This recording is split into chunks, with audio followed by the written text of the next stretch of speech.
Hey, hey everyone. Hey everyone.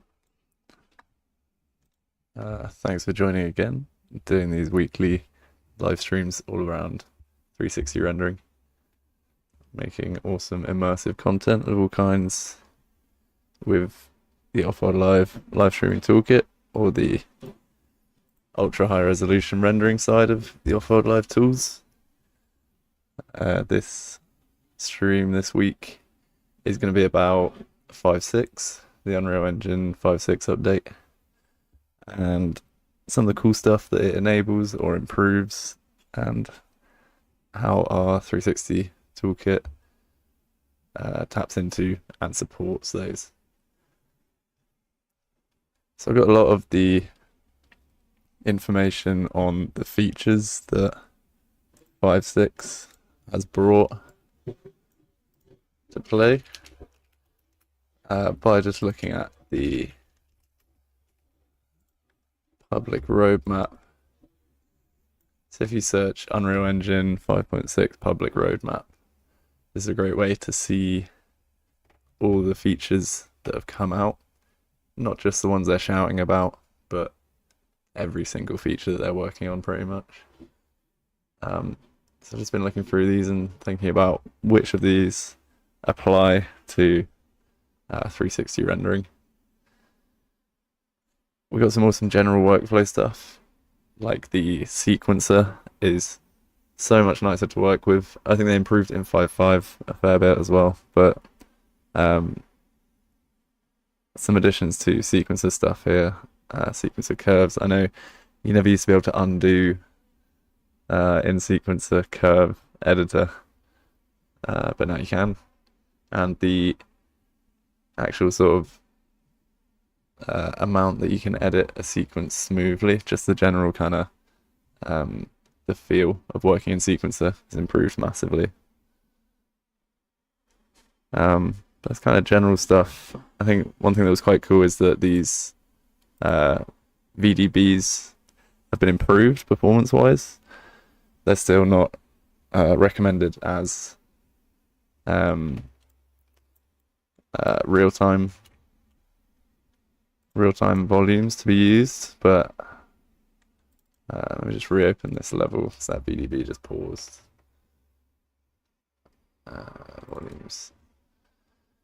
Yeah, they're kind of still not recommended as a real-time tool, but a lot of this 360 rendering we're going to be doing is offline, so these are a great tool for your offline renders. And what's great is because they are they're called heterogeneous volumes in Unreal, but they're also known as VDBs. You can find a good amount of VDBs to download and install, and there's tutorials on creating your own. And they just come out as a absolutely awesome dynamic particle effect that actually takes on light as well. I'm not sure if I've enabled the light side of it. Let's kind of have a look. Yeah, it kind of looks like it, doesn't it? But yeah, you might be aware of these volumes already. It's just 5.6. They made kind of performance improvements to these.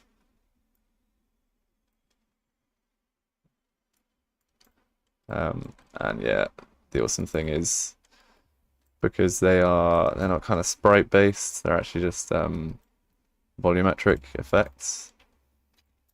They totally render in 360 absolutely fine. So we can look at it in the kind of render target preview, or just look down the camera here to have a look at our whole 360 perspective. If we press G to turn off game icons, we can see we're getting no seams in our stitches here for our 360 render, and yeah, the volume just renders all good. Looks like it's got a lifetime there or something, but did a test render for this.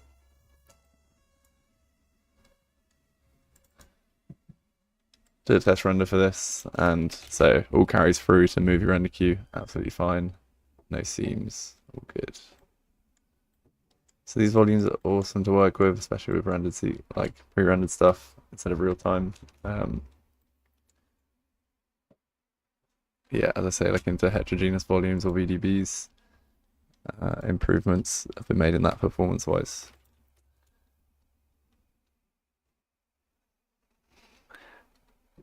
There's also some additions to the motion design tools. This was an update.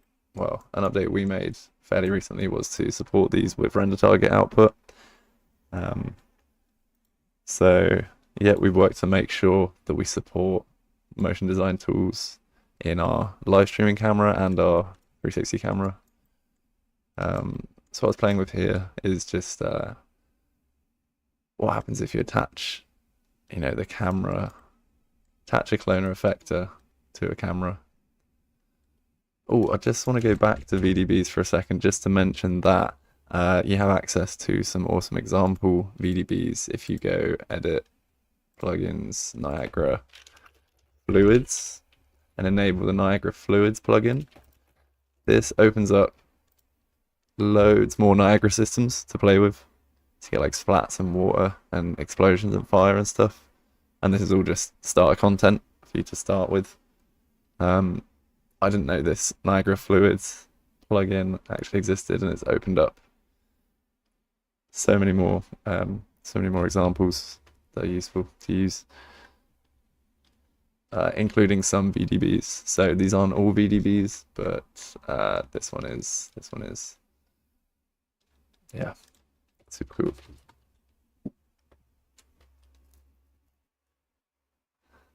So yeah, motion design tools, really incredible cloning and instancing in real time. And again, these are based off of Niagara particles.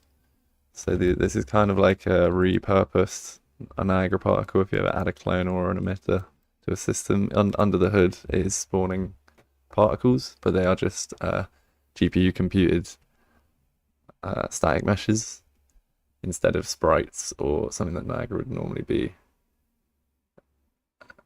emitting or cloning. These, because they are static mesh based, they are totally supported with 360 again, because we're just looking at meshes. So yeah, we've worked hard to make sure that all works pipeline wise. Yeah, I guess it's quite interesting to show that you can just add an effector to a 360 camera, and then you can do things like flying through particle systems and having them affect them as the camera gets closer. So you end up with some really cool 360 effects. You can imagine flying through some particles. I'm sure some people can make some awesome stuff with these. Very nice, very nice. Again, to show you the render.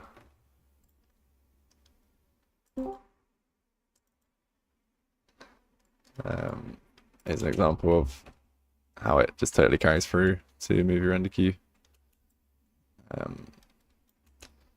It's quite a low-res preview, but yep, you could create some awesome motion design stuff, prototype it at this stage, even check it out in 360 by unpausing the rendering. Obviously at a lower frame rate, but you do get that real-time preview, which is awesome. And then once you're happy with it, you can fire out a render. I guess talking of firing out renders quickly, another feature which is kind of new to 5.6 is the quick render. Oops. And it's pretty cool. It opens up a kind of different dialog box for rendering quickly. We currently don't tap into quick render, but our version of it is that you can create a snapshot.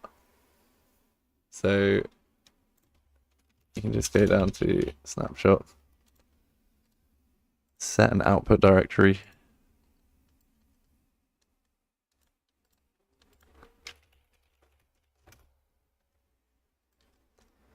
snapshot, for example. Set file name and just take a snapshot. This is automatically going to read what the render target sees. So you just get that output basically. Let's see.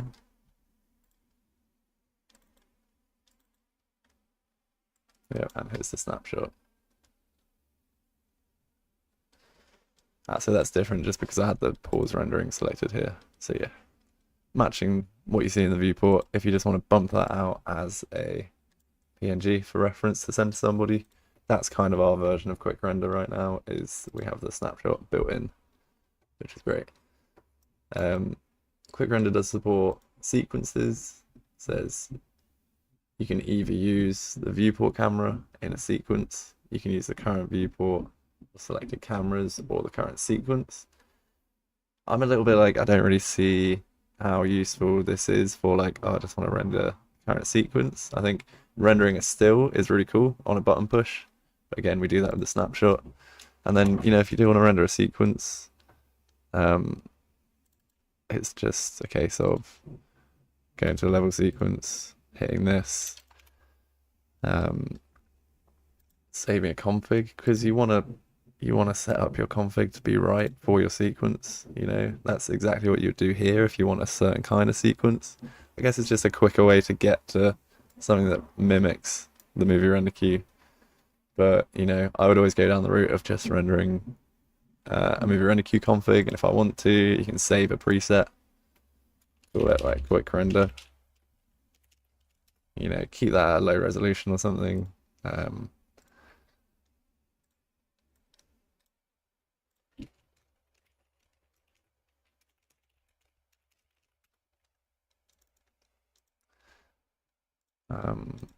Yeah, and you know, make sure you save that preset with all the details, and then you know you can always call on that preset, do a quick render, check it out. That's just because of the motion design not spawning immediately. Looks like it takes a few warm-up frames to spawn, but that's cool. So yeah, the kind of quick render, I would equate this to just having access to saved configs, saved presets, and you know that's all available to you through Movie Render Queue. Definitely looking at including quick render in our you know, features that we support down the line, but for now we do have access to those saved movie render configs and the quick snapshot feature down here. So yeah, that's our version of that. Back to motion design stuff.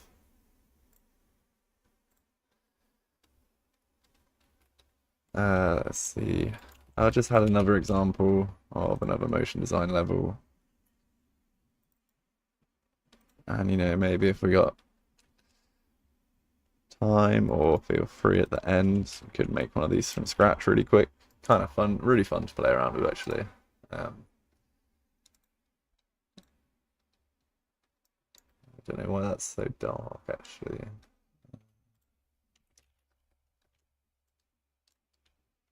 Okay, let's split that. So again, something a bit more like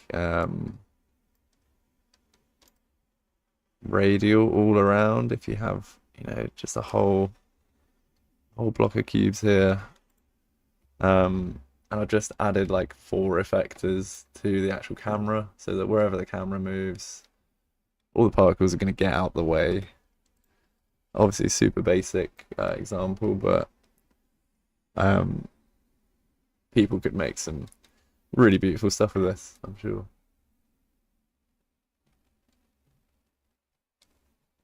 Yeah, could play for hours with these effectors. But again, our render target, obviously with a lot of these meshes in the scene, it's not going to be the quickest, but totally supports preview and rendering of these 360, exact 360 outputs. And again, just to show you that this carries through to render.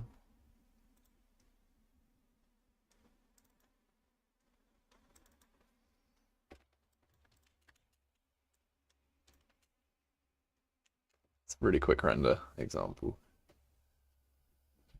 No seams, really quick, easy output, super iterative, can change it as much as you like. Smash out a 2K render in a couple minutes, do some changes, continue on. I'm sure some people can make some amazing stuff with the motion design stuff for immersive media.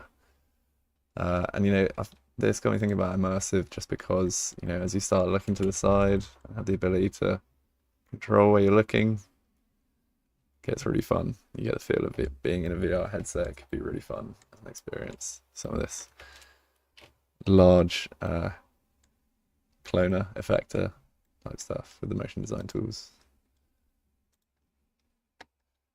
Again, these have been out for a little while. These have been out since 5.4, I believe, or the Project Avalanche kind of beta was out for a little while. But if you check out the roadmap, you can see that they've made some changes, some additions. One of them being they take displacement maps now. So if you go down in your kind of cloner and go to displacement, enable that. The reason this kind of links up to the OWL Live tools is that because it takes a texture asset, we can totally just use a spout input for this.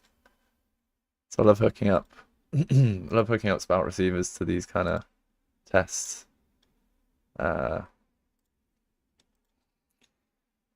This kind of test footage, because you know, you could have a webcam, you could be waving, and or someone could be dancing, or you got real-time camera input essentially into Unreal to play around with feedback that gives. So let's use this render target for now. Let's double check actually. I don't want to use this one. Cool. Yeah, this yellow texture. So we've got the spout input texture. And input this into our cloner, the displacement part of it. That's cool. And then if I hide this water I've got over the top, I've got this cloner that's got like a grid of 100 by 100 or something. And yeah, we can see the real-time updating texture it's carrying through. So, you know, this is doing exactly what this is doing. And I'm just using this as a displacement map. So it's just saying, you know, anything that's these sort of shades do a certain thing, anything that's these sort of shades do another thing. And then, you know, when you think about the fact that this is inputting in real time, there's some very cool stuff that can be done with that. Yeah, there's another one we could tweak a little bit if we get some time at the end. But yeah, really interesting.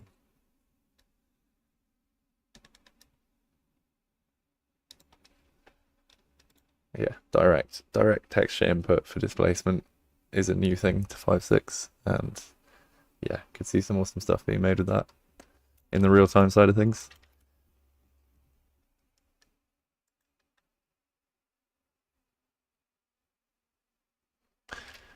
Another thing that we support is Megalight's input. Again, this is more on the live streaming side of things rather than the 360, but you can totally combine these capabilities if you have the our full toolkit license. So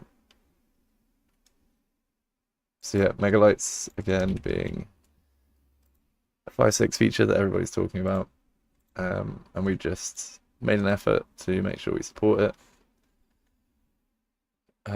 And the part that was kind of new is that you can get a source texture for rectangular light, and this will then be giving you a real-time kind of light data. Get a little bit of play on the edges there, but let's find another example.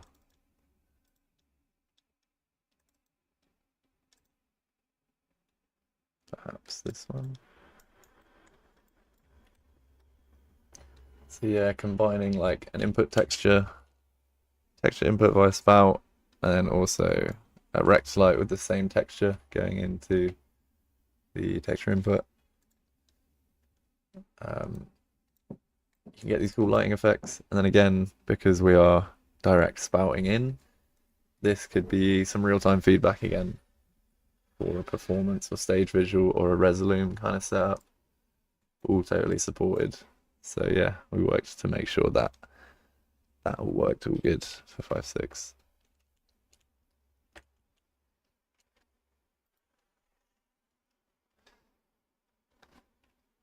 Couple of things that were kind of different when I came into 5.6 was obviously the kind of toolbars at the top here.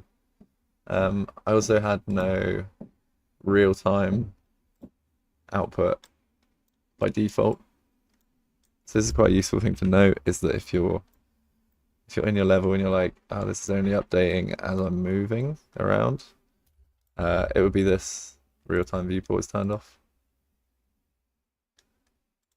This was a setting before, but I don't know if they changed the default or something, or when you open a new project, it's off by default in 5.6, but yeah, I found I had to turn that off. Because this was also affecting the 360 camera, so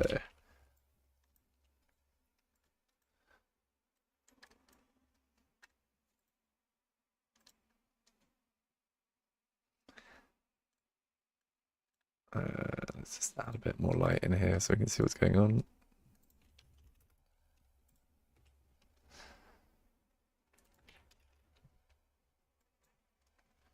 Yeah, so yeah, we can see here that, you know, the actual camera, I think this might go for regular cine cams as well. Doesn't update, but nothing wrong with our camera. It's just the real-time viewport was off. So yeah, then you get that real-time feedback as you're moving around. Get that all back.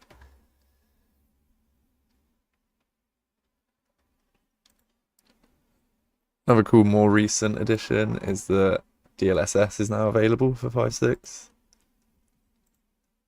It's basically exactly the same as the 5.5 one. It says it's got frame gen. I haven't really tested out that side of it. I've been testing out whether it improves render times and things like that. And to me, the results have been negligible, but it might be that once you get into really, really high res renders, using DLSS may help you.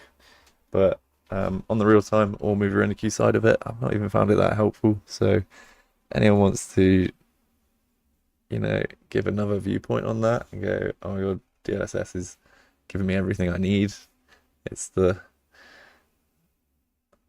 band-aid that everybody was looking for, then maybe, but I don't think it's actually changing the game that much. The way you would use it is you can download it from the website, NVIDIA, DLSS, Unreal Engine.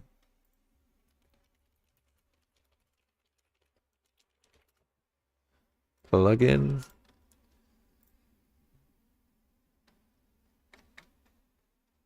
Scroll all the way down to Unreal. Yeah, DLSS 4 for Unreal, and you got the 5.6 version here. Extract that to the plugins folder of your project or Unreal plugins folder. You know, program plugins folder. Then we can go plugins, DLSS. Oh, I haven't done it in this project. But you know, if you've seen DLSS stuff in general, you get the idea. It's just that you go screen percentage, which is in a different place now because of this toolbar. Where was it again?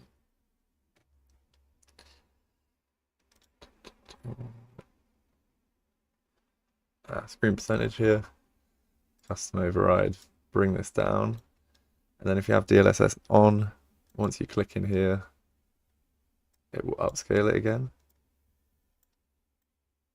Oh, it seems to have done it here, so that's interesting. I'll look into that a bit more,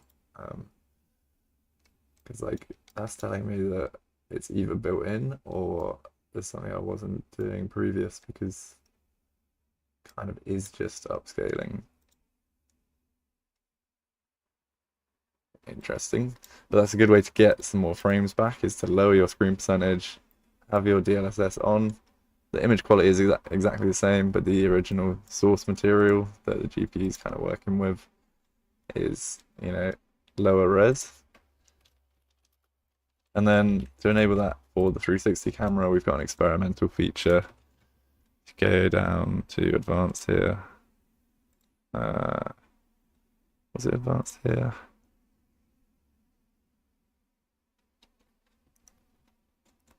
Oh, it's just right here.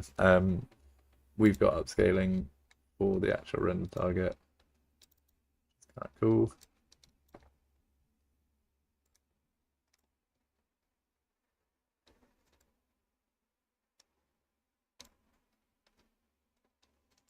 So running at 25%, with the image being smoothed back out by that DLSS. So yeah, totally supporting DLSS part of the toolkit. But for me, I haven't found it that helpful, actually. It's just been not giving me that many frames back. You can use it in Movie Render Queue as well. If you want to try it, try it out and prove me wrong, for sure. Would love to hear about that. But for me, even in Movie Render Queue, you go... Oh yeah, you would go DLSS here, and then you've got just a bar that says ultra quality, performance, quality, DLAA, and just, yeah, you can set, say, ultra performance, and in theory get a quicker render, or ultra quality, and in theory get a cleaner render. But to be fair, it's something that backed up my feeling that it's not really for rendering. Was a forum post. I guess I can see if I can find it.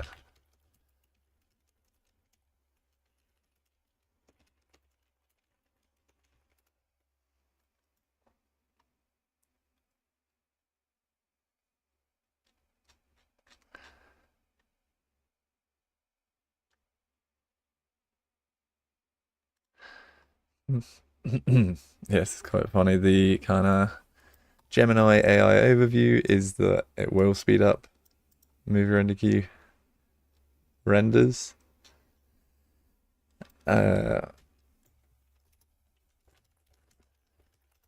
Wonder if I could find the forum post.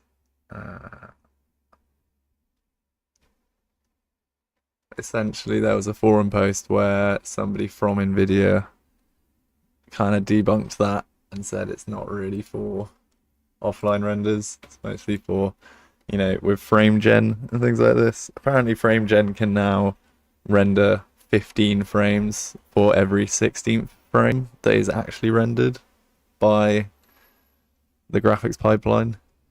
So for every 16 frames that you're rendering, only one of them is actually being rendered. The rest are being generated by AI. Kind of awesome in theory. And they've got these tests that they've done in video games and things. So I feel like it's way more geared towards real-time video games than speeding up your Movie Render Queue renders. But maybe as you get up to really, really high resolutions, you might start to see, because as the pixel rates get that huge, you got so many pixels you're working with, any improvement on render times, it's going to be like exponentially increased by the amount of frames you got. So like, a 40-hour render being reduced to a 37 or 35-hour render is pretty significant, isn't it? So yeah, it could get to that point, but I haven't done tests on super high-res renders quite yet.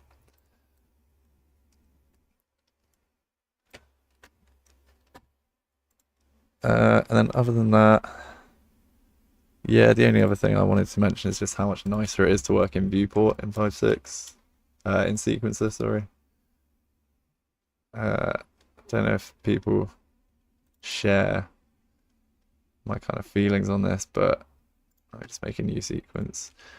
There was just like basic things that the sequencer, from a kind of user experience point of view, was just not doing right at all. And now it actually feels like it's there. It feels like it works like a sequencer should. For For example, just like adding a keyframe, moving, you can feel every single frame here. It doesn't like snap to different frames. You can like add another keyframe here.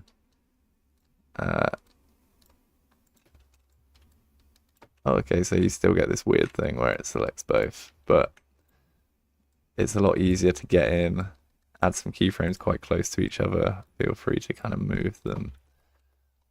It was doing that snappy thing a lot more in previous versions, so really sequencer quality of life updates, super nice. Another thing, I don't really use curves that much, but once you get into the curve editor, there used to be like no undo in the curve editor, so that was really annoying. Couldn't undo. Now you got these kind of modifiers for curves. This is beyond me, but what can we do? Well, let's add an actual bit of curvage, I guess.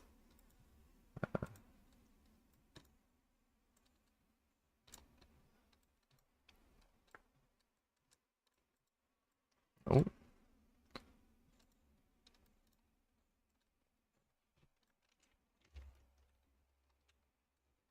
Was that a little bug there? So, was it like...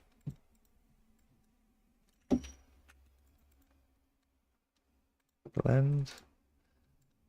Yeah, playing around with these anyway. So blend, I guess, is we're highlighting all of these and it's bringing this closer to this. I don't know why it's not bringing this one up, but yeah, this is all beyond me. I don't know how you would actually use these to a degree where it's useful, but yeah, if I feel like if you've got complex skeletal animations and things, improvements to the curves is cool, but for me, mainly just working in the viewport with your keyframes is just so much nicer now. Like it just, yeah, it used to be a nightmare. It used to feel really weird. So, general sequencer quality of life, really, really nice in 5.6. We haven't done anything in particular to support that, but obviously it's great for offline renderers like us who want to make immersive media. I'm just going to play with the mographs a little bit more for anyone else still hanging around. As I say, we do these Hangouts once a week. I've also got the Discord open for questions for this hour between 4 and 5 every Wednesday. And yeah, just looking at playing around with 360 stuff, immersive media in general.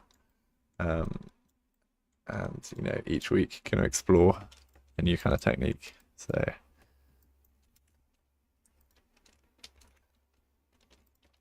yeah, let us know if you've got any ideas, any thoughts, any questions about making this kind of stuff, any questions about the OWL Live Toolkit. Feel free to jump into the Discord and ask, or ask on the comments of this video. But super happy to just explore interesting things we can make and then show them every week. So yeah, really diving into this motion design stuff this week was kind of cool, and I'm sure some people could make some incredible stuff in the kind of immersive media area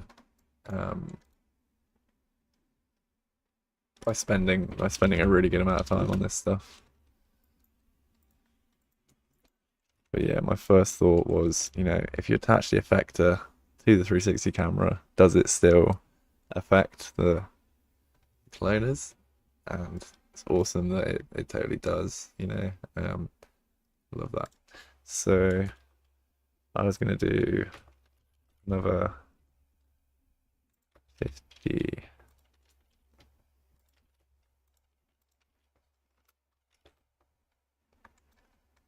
Another big chunky grid. And I think the spacing is too... Oh my god.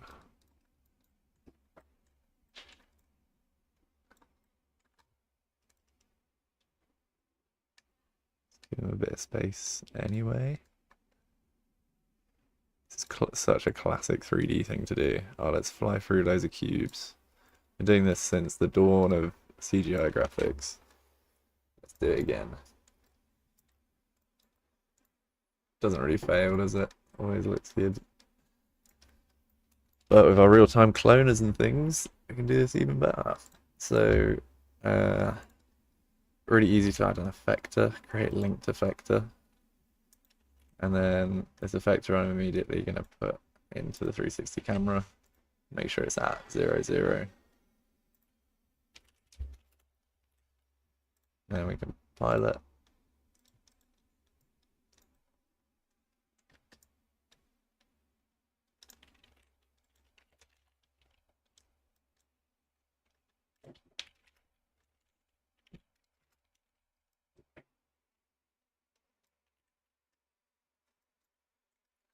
We got some kind of near clipping going on, so I can bring the near clip plane down.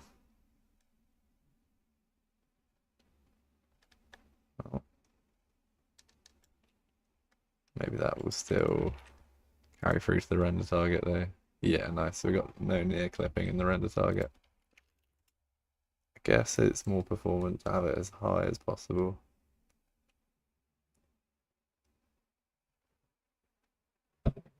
It's kind of cool as well, like play with that as a sequenced, you know, gag or something. It's kind of cool. So yeah, we can. Well, let's see if we can bring that down. Nice. So now we can fully go into these.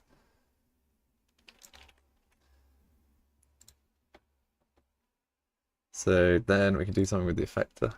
Let's see if we can just do it from the perspective of this. It's kind of cool. Can I full screen this as well? Don't have constrain aspect ratio. Oh yeah. Kind of stretches it there. Okay, let's leave that as it is.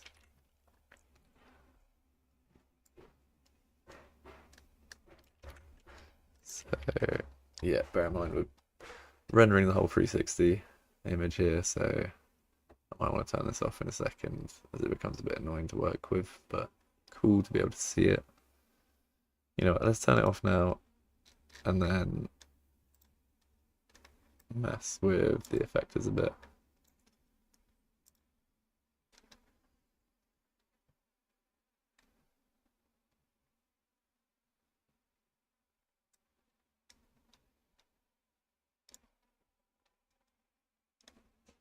So let's see, where is it? Use F to find it. So it is around the camera. Just needs to be a bit bigger. Okay. And you know, we want to see the fall off, or else you won't really, everything will already be rotated once you're at the point that the camera can see. So you want to mess with the fall off.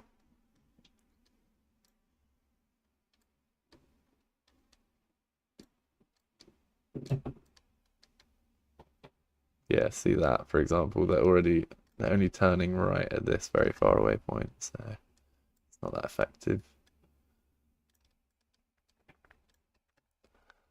Or we can make the turn more extreme, perhaps. Nice. Looks a bit random.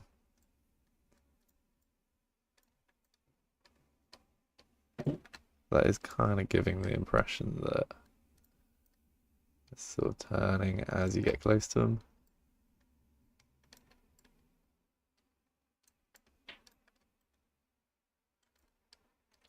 Let's check this out in the 360 view again quickly.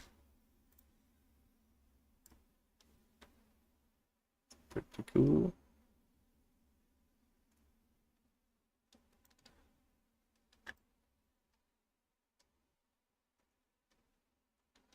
And then I think the best way to add more effects is to just add more effectors. And if you can add multiple modes to one effector. So I could just copy and paste this effector.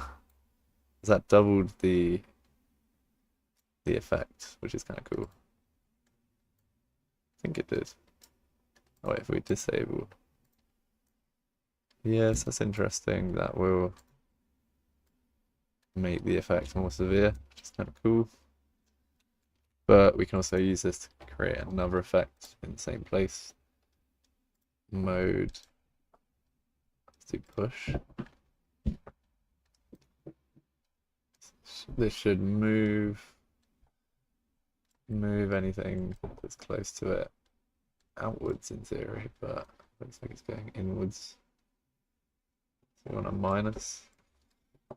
Yeah, I like this because it's like you start to feel like you're feasibly in this scene because the objects are moving away from you, you know? I don't know why they're kind of conflicting there. Is it because I'm not piloting the effect there? Ew, that looks a bit odd there, but that's the kind of effect I was looking for, is like everything's moving out of your way. Which is why the effector is kind of parented to me, to the camera point of view. Yeah, not sure why it's only looking good from some sides, but push from the effector.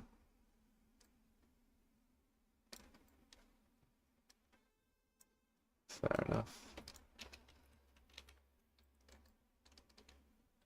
And then, we could do another one where maybe they get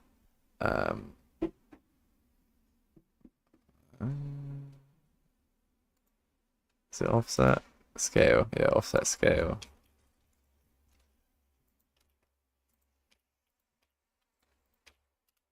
So they'll also get smaller as you get closer, in theory. Let's have a look at this from the outer perspective here. So here we can see what's happening.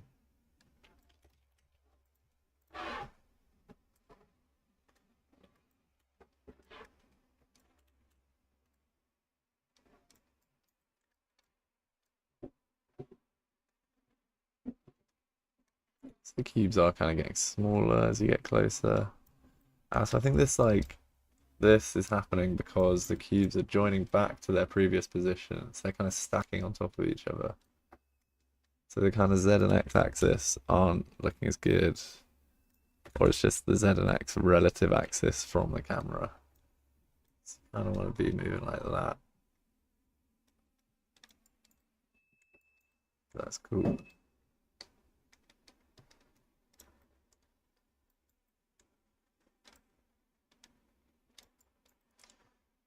And then, these things are really fun to play with from like this point of view as well. Do I do that, or do I do linked effector? I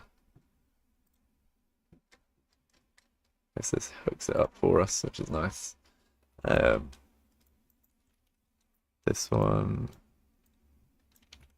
I quite like this to just like do some kind of randomness as well. So make the sphere bigger.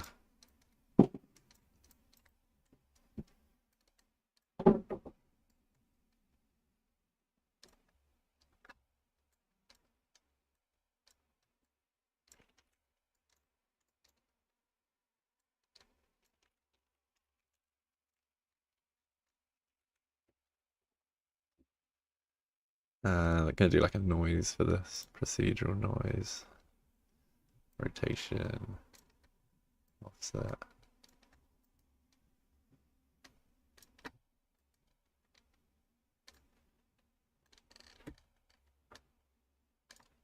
Cool.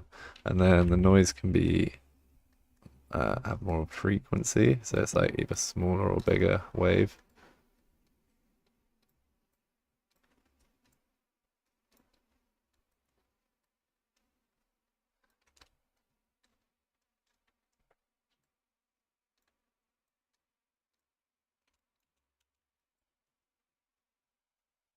Whoa, start to get some really cool stuff. And then I was kind of playing around with trying to make this always always do this or have some kind of fall off, but I don't. This is a new addition in 5.6 as well, is delay, which I don't think they've quite got right yet because it's always got this spring to it.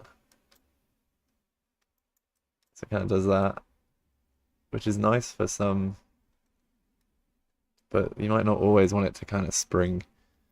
For example, if your trail is longer.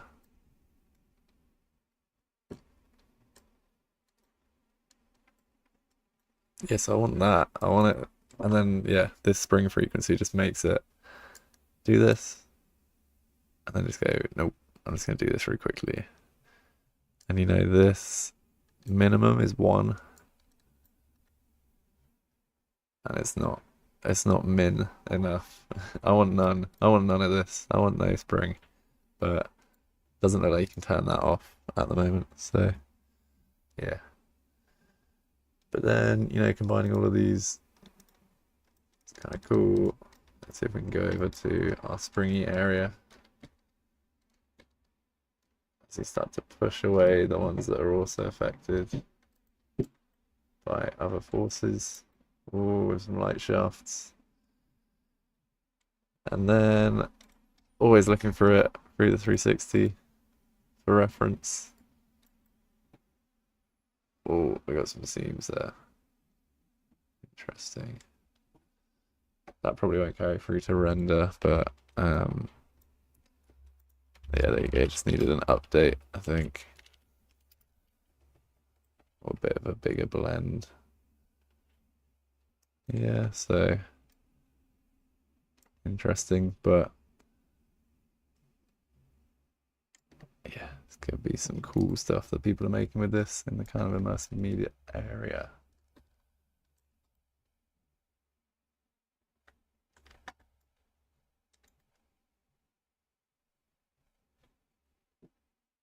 Could play with it for hours. So yeah, that's some cool stuff that 5.6 has introduced and how the 360 camera supports it. I'd love to see what awesome renders people would make with these features. Let's say we have these chats every Wednesday. Thanks for tuning in, everybody that did. It's really great to see people poking their heads in. Feel free to get involved with the discussion or ask any questions in the Discord as well. We're always here to help with that stuff. Yeah, thanks a lot and catch you next week.